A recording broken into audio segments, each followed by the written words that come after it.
Okay, well, let me tell you a little bit about Heather professionally. And we'll learn more as we go. She's a renowned sound healer. She and her husband, Donnie, have a beautiful Black Swan Temple eco sanctuary in Maui.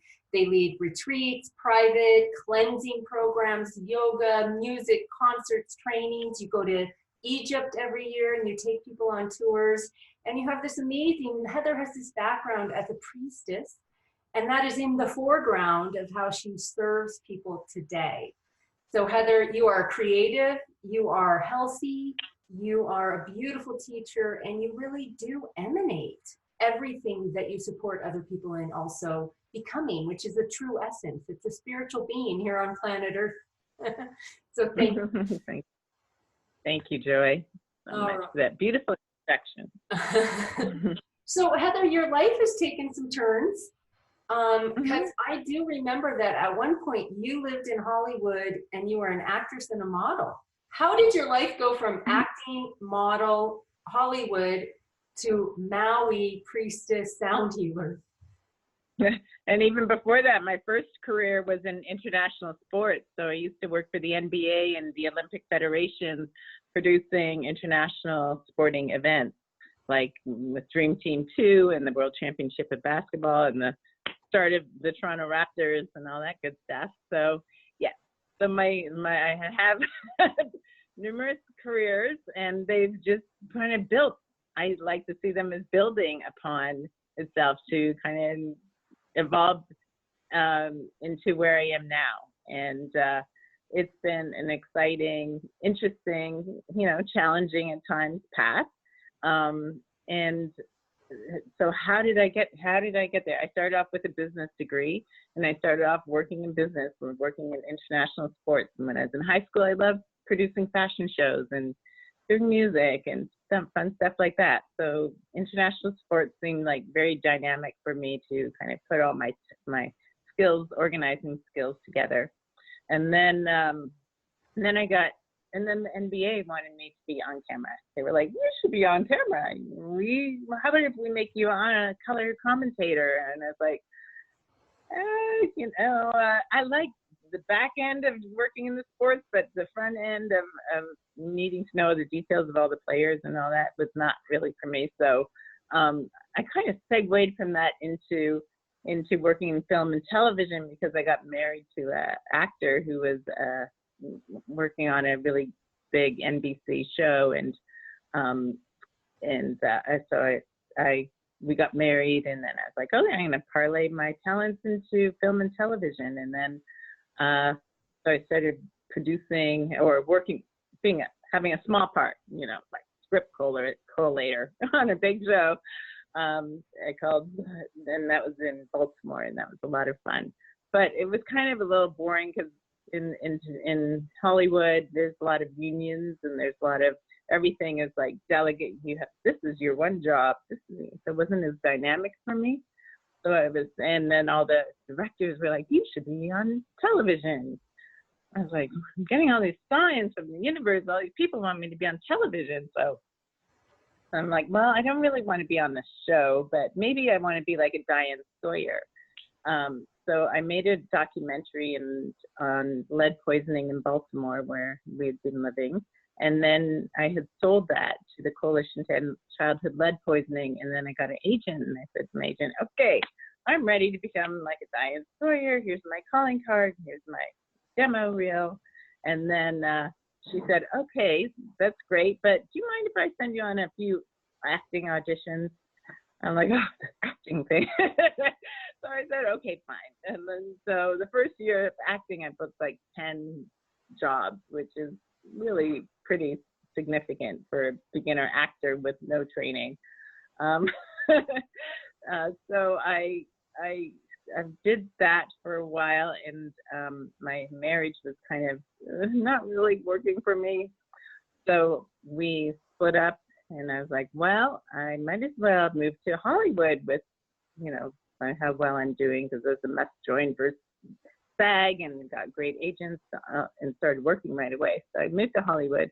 But all in this time, I was always, when I was younger, I suffered kind of from depression. And I was always like, well, what am I doing? What am I doing here? Please help. And so in my quest, I started studying, practicing yoga when I was pretty young, and then cleansing practices along the way, and just a lot of self-healing and inquiry. And by the time I got to Hollywood, I was like, really, I'm trying to figure it out. And that's where I met a number of my teachers, because I had heard like acting in Hollywood wasn't really my calling. Like I'd never really had a strong desire to be on a big television show or movies or anything like that. But I kept hearing healing in the performing arts in my head, healing in my dreams, So then I started, in my own self-healing. I was working with my voice, and I had worked with regular voice coaches, and as well as psychologists to help me with my depression. And it just took me into a lot of healing paths. So that's where I found my Essene teacher, and I became an ordained Essene priestess, and I did a lot of healing work. And I also found a teacher that I came study voice and a shamanic form of sound healing using the voice, and hypnotherapist, all these things I studied. And then I started creating these new moon ceremonies at the Women's Club of Hollywood with a girlfriend of mine, and started kind of implementing the sound healing teachings and these ceremonies. And the ceremonies I loved, and I've been doing them since probably about 2000 regularly and publicly, hosting public ceremonies.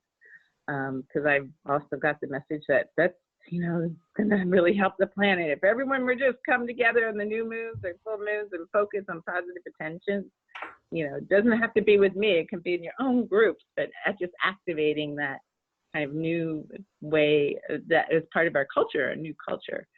So then I came to sound healing and performance, I would call it, sound healing and ritual performance. And then in 2005, 2006, the internet really came on and really affected Hollywood and our unions.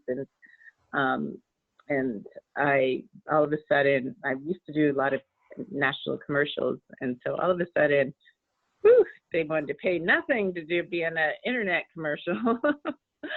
And so I think this is my cue to make my exit out of Hollywood. And so I found myself in Northern California at this hot springs where I had gone to study with one of my sound healing teachers, called Harbin Hot Springs. And from there, I was there, and they had just built a beautiful temple, and it was empty. And I was like, oh, wow, what a beautiful place. But nobody's doing anything in here. I can come and live here and be part of community. I had a lot of my values aligned. I wanted to live in community and experience what it was like to live in community.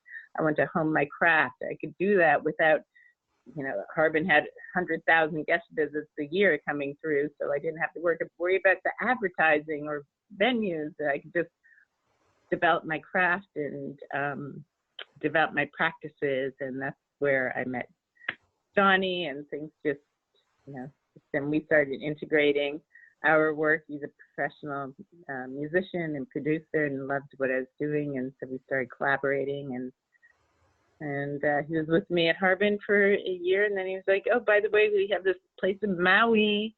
Maybe we should sell it and stay here at Harbin. I was like, what? What? I said, no. Let's go to Maui and check it out, and then we'll make a decision. So I came here, and we have this beautiful place. It did have some issues with it, and I said, no, we should move to Maui. And we did. And it was a good thing, because the fires came and took our house in Harbin kind of the year after we left, and this whole community. But so I feel blessed to have been guided and heard that call and trusted enough to follow my path and follow our path and lead us to where we are now, which There's is so many really good. layers in your story of trust and signs, and there's lessons in what you shared. And one of them that really stood out to me, and it has a lot to do with confidence, is that time that you were at the hot springs and you said you were honing your craft. And so you didn't have to think about marketing or getting an audience. You really got to spend time supporting people in an environment that had a stream of people coming in and out. So I'm just curious how, because you also have taken a ton of risks and you've gotten out there and you've done things maybe prematurely or without all the credentials that some people would. So there seems to be a little blend in you of just risk taking and going for it. And then this astute practice, get training, hone my craft. So to get to a place of being really confident as a sound healer performer at this place in your life, how much was study and honing that craft and practice, and how much was just an innate willingness to take risks and be you as you share? Well, I think, and that really strikes me when I met Johnny, when I was just not doing sound healing. He was like, no, you need to sing. You need to sing. I was like, what? I'm not a singer. And he's like, you're going to sing, you're going to get trained, and you're going to get trained on the job to do it. That was probably the hardest thing I have ever done, you know, is part of risk taking and being because I was off pitch at the beginning a lot. And, you know, things have really developed, but I figure, you know, this is my one life, one time to do. I'm here now, and I have a really strong belief that that you can break through kind of anything if you're willing to be. One of my beliefs from being an actress was you have to be willing to be really bad to be really good. If you're not willing to be really bad, then you're not willing to even step into the learning of the opportunity. This is so important. I'm with you 100%. Be bad, make mistakes, fumble. So how did you overcome, like you're singing, performing, and you notice you're off pitch, or at the end of the event, you're like, oh man, I'm sure there's some self-talk, right? You didn't do it right. How did you overcome that? What was your own self-talk? And why did you keep going, even though you weren't perfect at the beginning? Yeah. And even when I was in Hollywood, I used to be so shy that I was like, what am I doing here? I'm like, I'm, you know, horrible stage fright. I am terrified of doing this. Well, that part of me is like, well, why am I terrified? What's really going to happen to you, Heather? You know, and not allowing that fear to debilitate me, and because I didn't want to go through my life and saying, well, you never tried, and you never tried. You weren't willing to be bad to be good. You weren't willing to, you know. So just my belief system, and you have to believe in yourself. You have to believe in something, and if you, I'm praying on it. I feel like I'm being guided that this is what I'm to do. The signs are there. So it's for me to show up for myself in my life. That's really beautiful. And I know you, and I've watched and been a part of some of your journey. And I know that sometimes things didn't happen as quickly as you wanted. So what would be your advice for people who have a vision of who they're becoming or what they're creating, and it's not going as fast as they want it to? How did you get through that? Looking back now, because you've really reached a whole different pinnacle in your career, just recently even. Right, recently even, and I still feel like I'm still, there's rungs that I'm rising, I'm climbing still, so I'm still facing this, but you know, how I feel that I've just been,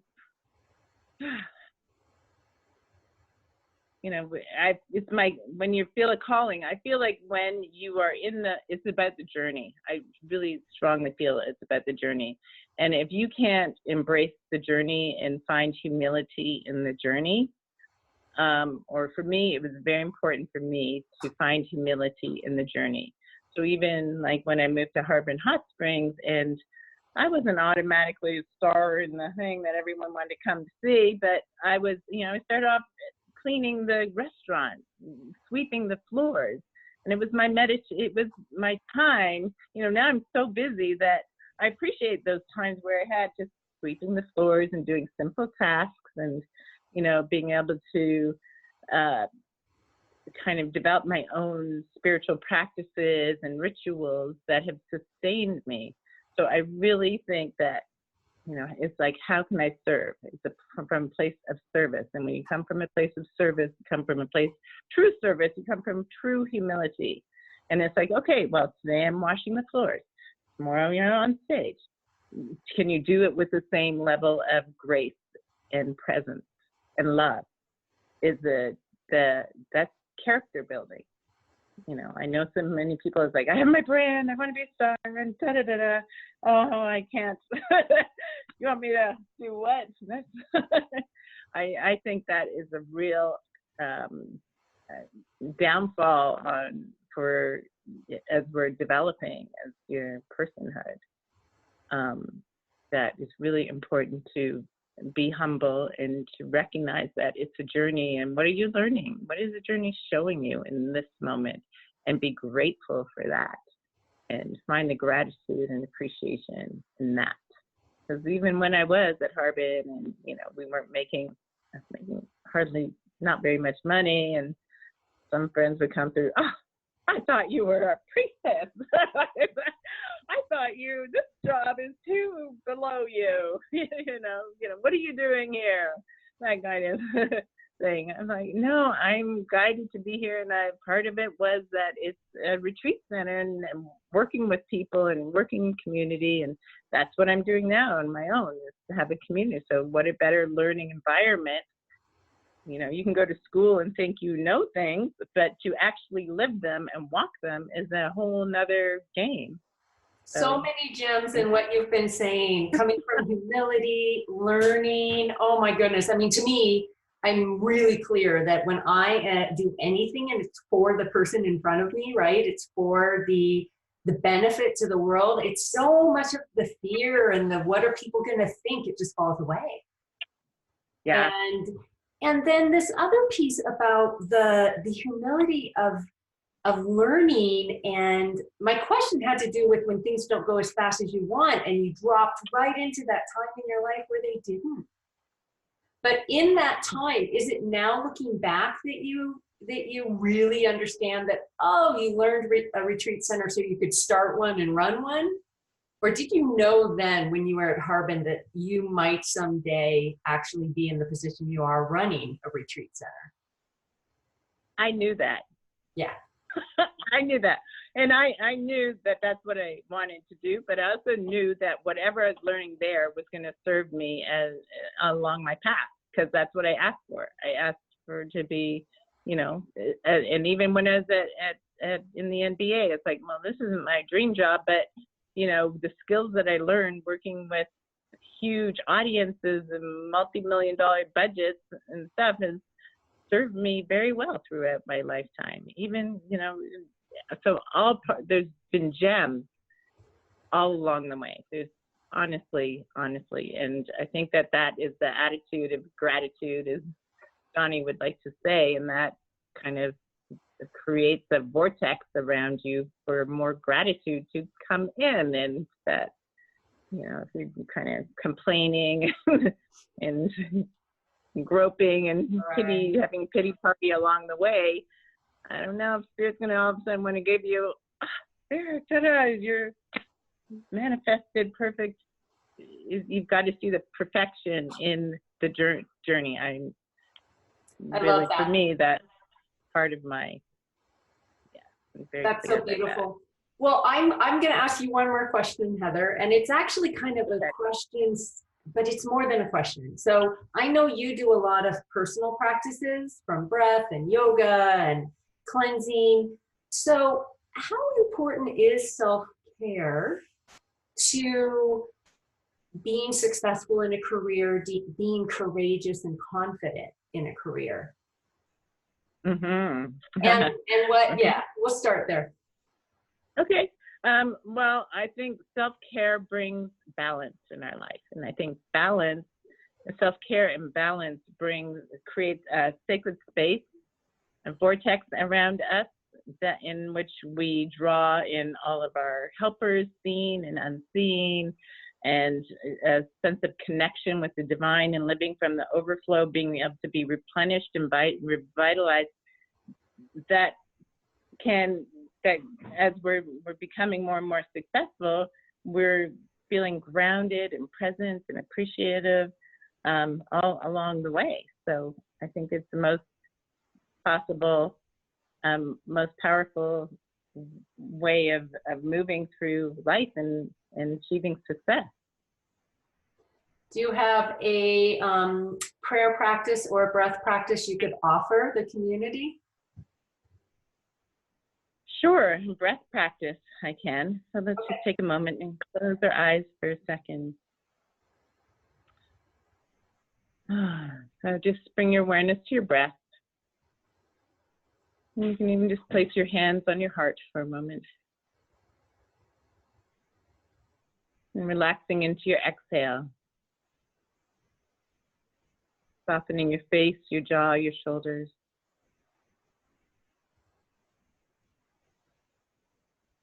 And finding your breath in the area of your heart.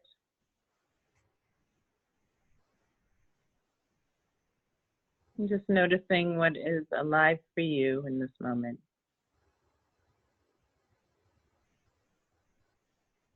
And you place your hands on your heart, if you like. And setting intention for your day, I like to say, your practice, and tuning into that divine spark that dwells within, that part of you that's eternal.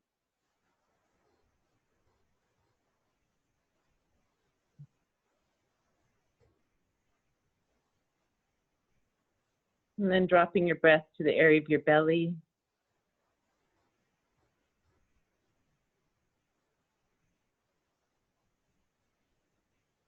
And then into your root chakra at the base of the spine, the space between the anus and the genitals.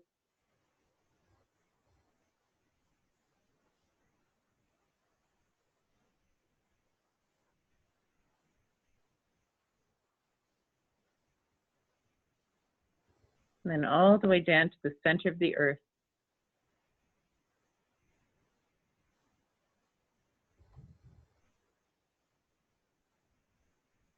And just allowing whatever the center of the earth is wanting to reveal to you in this moment, just to reveal.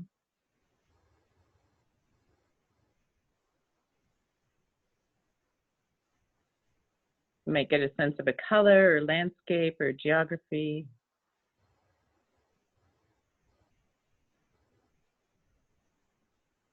And then bring your awareness back to your root chakra. And let's send in a brand new grounding cord for the day. And this grounding cord can look like anything, a rope, a tube, a root, whatever your grounding cord is looking like is just perfect. Just make sure it's really well connected at your root chakra and the center of the earth. And just notice how it feels to be grounded in this way.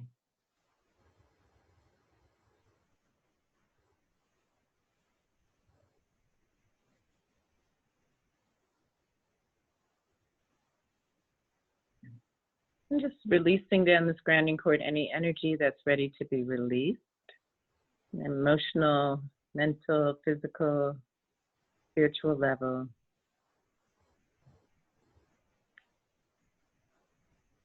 And then we're going to envision a beautiful golden sun over top your head as we call into this golden sun, our highest creative self, calling back to you all of your energy, your gifts, your strength, your purpose, your power, your light, your gifts. And as the sun grows nice and strong, then bring it in through the top of your head and let it bring through, wash through you, a soothing wave of relaxation as it fills you with your highest creative essence. And then let it just go down into the earth. And you can do that a couple times if you like. And then As you're ready, just bend over and shake it out a little bit and come rolling back up with hands in prayer at your heart.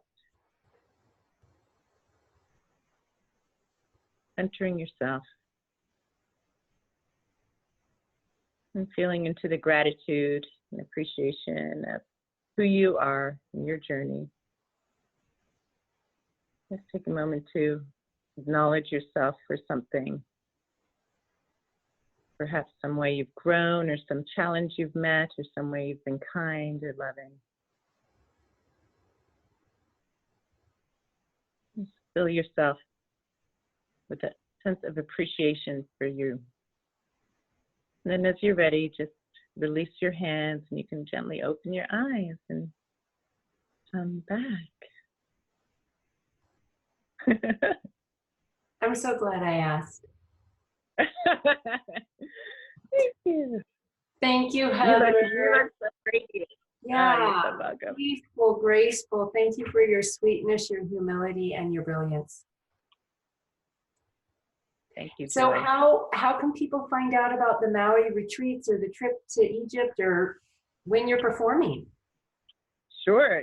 So you can visit us on blackswantemple.org. That's blackswantemple.org. And it's got everything there. Our retreats, our events, yeah. Find me there. And a really cool email. I love your email because I just love seeing the pictures of what you guys are up to. You guys take some great photos. Oh, thank you. Well, blackswantemple@gmail.com. Okay. There, all right. Okay. Thank you. Yeah. Love you. Aloha. Come visit us.